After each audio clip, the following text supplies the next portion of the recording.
আসসালামু আলাইকুম। আমি দাঁড়িয়ে রয়েছি এই মুহূর্তে সুলতানপুর ফাজিল ডিগ্রি মাদ্রাসায়, গেটের সামনে একেবারে।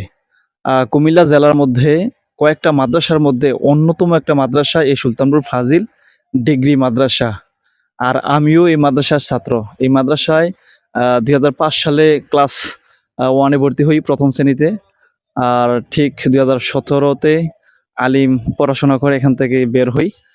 আর সেই মাদ্রাসার সামনে কিন্তু আজকে দাঁড়িয়েছি আপনাদেরকে নিয়ে।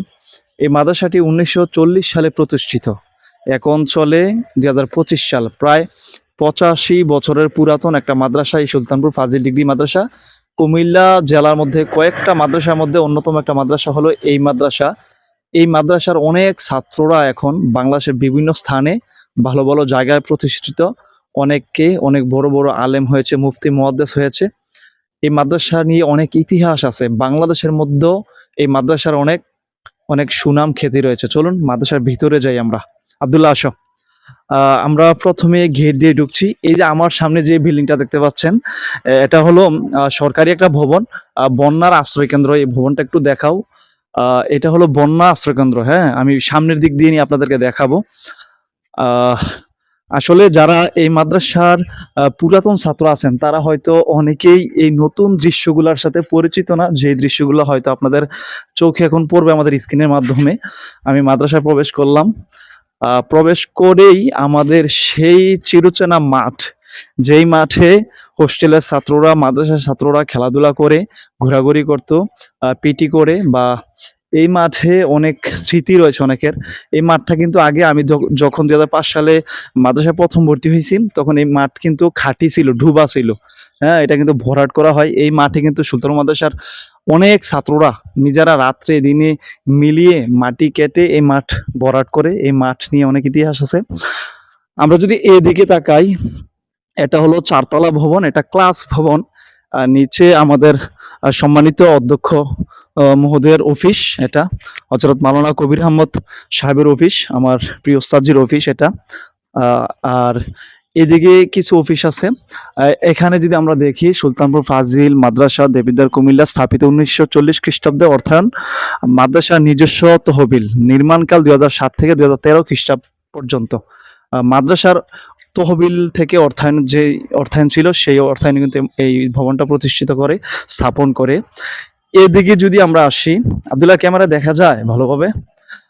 এদিকে যদি আমরা আসি, এদিকটাতে পুরাতন ভবনগুলো আছে। যারা ৯০, আহ, ১৯০০, ১৯৪০-এর পরে পড়াশোনা করছেন, আহ, তারা এই ভবনের সাথে পরিচিত। এই ভবনটা অনেক পুরাতন। আমিও ২০০৫ সালে সেই ভবনটা দেখছি। এই ভবনের আগের কোনো ভবন কিন্তু আমি এসে দেখি নাই ২০০৫ সালে যখন ভর্তি হই।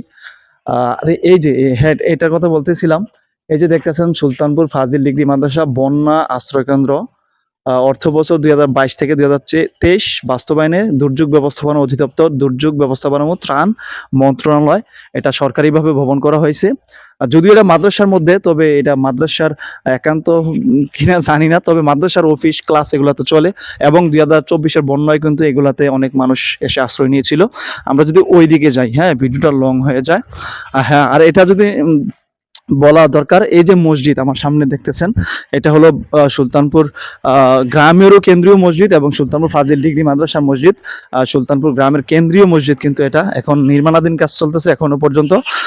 আমি যতটুকু জানি, এই মসজিদ ৬ নং ফতেহাবাদ ইউনিয়নের, অর্থাৎ কুমিল্লা দেবিদ্বারে ৬ নং ফতেহাবাদ ইউনিয়নের মধ্যে একটা অন্যতম শ্রেষ্ঠ মসজিদ হবে এটা, যদি কাজ সম্পন্ন হয়। আর এদিকে এদিকে হলো আমাদের মাঠ, যে মাঠের কথা একটু আগেই কিন্তু বলেছিলাম। এটা হলো আমাদের মাঠ। এই মাঠটা যারা অনেক পুরাতন ছাত্র আছেন তারা এই মাঠটা আসলে ওইভাবেই দেখছিলেন। এই মাঠটা একটা ডুবা ছিল, খাঁটি ছিল আর কি। আমরা পুষ্কুনি খাঁটি ডুবা বলি, পুকুর বলি। আর এদিক দিয়ে একটা লম্বা ঘর ছিল, হোস্টেল ঘর ছিল টিনের। এই দিক দিয়ে একটা লম্বা ঘর ছিল এই জায়গাটাতে, না, এই জায়গাটাতে একটা লম্বা ঘর ছিল, পিছনে ডুবা ছিল। এদিকে একটা খেজুর গাছ ছিল, এই জায়গাটাতে একটা খেজুর গাছ ছিল। আর এই রুমটাকে দেখলে আমার একজনের কথা মনে হয়। আমরা যাকে জয়সপুর হুজুর বলেই চিনে থাকি, বা এখনো বলি, জয়সপুর হুজুরের রুম। এই রুমকে দেখলেই তিনার কথা মনে হয়। মানে এই রুমের অপর নাম মনে হয় যেন জয়সপুর হুজুর বা জয়সপুর হুজুরের অপর কোনো দৃশ্য বা স্মৃতি যদি থাকে, এই রুমটা আছে।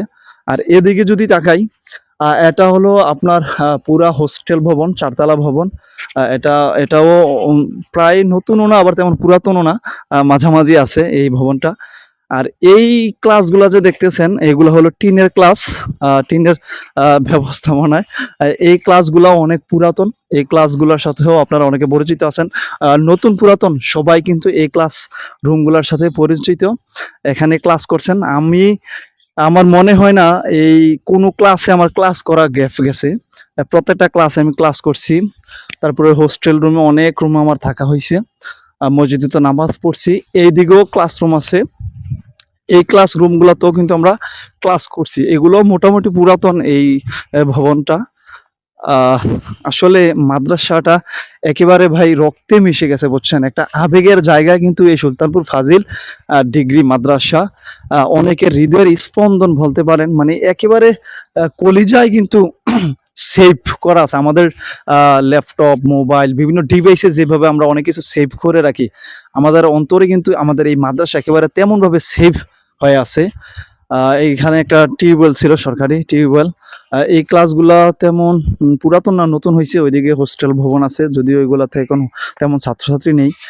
আসলে সব মিলিয়ে মাদ্রাসায় আসলে ভালো লাগে আর কি। কারণ এই মাদ্রাসায় অনেক সময় কাটাইছি, যেই সময়গুলাতে আসলে কি বলবো, অনেক স্মৃতি রয়েছে, অনেক অনেক স্মৃতি আছে। আমি ছিলাম 2015 2015-তে এসএসসি বেচের ছাত্র ছিলাম, দাখিল বেচ অর্থাৎ এসএসসি বেচ। আর 2017 ছিলাম এইচএসসি অর্থাৎ আলিম বেচ। সব মিলিয়ে খুব ভালো একটা আহ, স্মৃতি কিন্তু এই মাদ্রাসা এখনো রয়ে গেছে আমাদের, আপনাদের, আমরা সকলের। দোয়া করি এই মাদ্রাসাতে যারা আমাদের ওস্তাদজি ছিলেন, যারা এখন পরপারে আছেন, তাদেরকে আল্লাহ তাআলা জান্নাতুল ফেরদৌস নসিব করুক। যারা বেঁচে আছেন তাদেরকে আল্লাহ তাআলা দীর্ঘ হায়াত দান করুক, সুস্থ রাখুক, সুস্বাস্থ্য দান করুক। আমাদের মধ্যে, তাদের মধ্যে একটা মহব্বত সৃষ্টি আল্লাহ তাআলা এখনো বহাল রাখুক। এবং আমরা যারা ছাত্ররা আছি, এবং অনেক ছাত্ররাই বড় বড় চলে গেছেন, তাদেরকে আল্লাহ তাআলা জান্নাতুল ফেরদৌস নসিব করুক। যারা ছাত্ররা এখনো বেঁচে আছি, পুরাতন নতুন এখনো বর্তমানে যারা আছি বা আগামীতে যারা আসবে, সকলের জন্য এই মাদ্রাসা থেকে একটা কিছু অর্জন করতে পারি, জ্ঞান অর্জন করতে পারি। আমাদের এই জ্ঞান যেন গোটা বিশ্বে ছড়িয়ে দিতে পারি, এবং এই মাদ্রাসার সুনাম ঐতিহ্য যেন আমরা ছড়িয়ে দিতে পারি। আসসালামু আলাইকুম।